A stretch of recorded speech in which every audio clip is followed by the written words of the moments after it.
میں ملتان میں ایک بار گیا تھا، معمر آدمی تھا، ریٹائرڈ تھا. مجھے یہ بھی خیال نہیں تھا کہ وہ مجھے جانتا ہے یا نہیں، لیکن شاید مجھے جان رہا تھا. تو اس نے مجھے کہا کہ مولانا صاحب میں آپ سے ایک سوال کر سکتا ہوں؟ میں نے کہا جی فرمائیں. تو کہا اخلاص کسے کہیں؟ اب ہم جب جہاں بیٹھتے ہیں تو ہم سوچتے ہیں کہ شاید کوئی سیاسی سوالات کرے گا، کوئی ملک کے بارے میں پوچھے گا، کوئی عالمی سیاست کے بارے میں سوال کرے گا. ہمیں کیا پتہ کہ وہ اس طرح کا کوئی سوال کر سکتا ہے.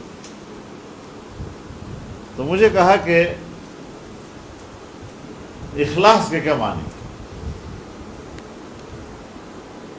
تو میں نے کہا کہ پورے قرآن کریم کا جب ہم مطالعہ کرتے ہیں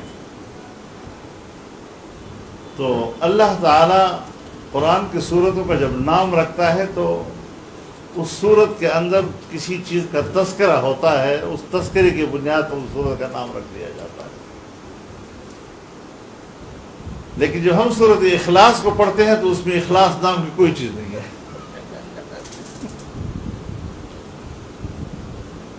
تو پھر ظاہر ہے کہ ہمیں اس پوری صورت کے مضمون کو سامنے رکھ کر اس کا خلاصہ نکالنا پڑے گا کہ اس پورے صورت کے مضمون کیا کہتا ہے. تو میرے نزدیک اس پورے صورت کی مضمون کا خلاصہ یہ ہے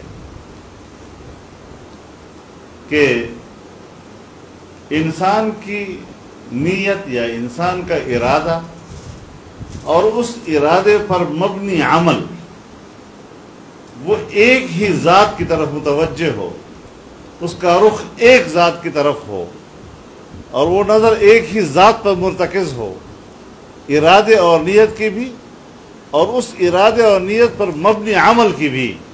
تو پھر جا کر یہ اخلاص بنتا ہے. یہ میرے نزدیک اس کا خلاصہ ہے. تھوڑے دیر سکوت کے بعد کہا کہ اللہ آپ کو اجر عطا فرمائے. شکر ہے کامیاب ہو گیا.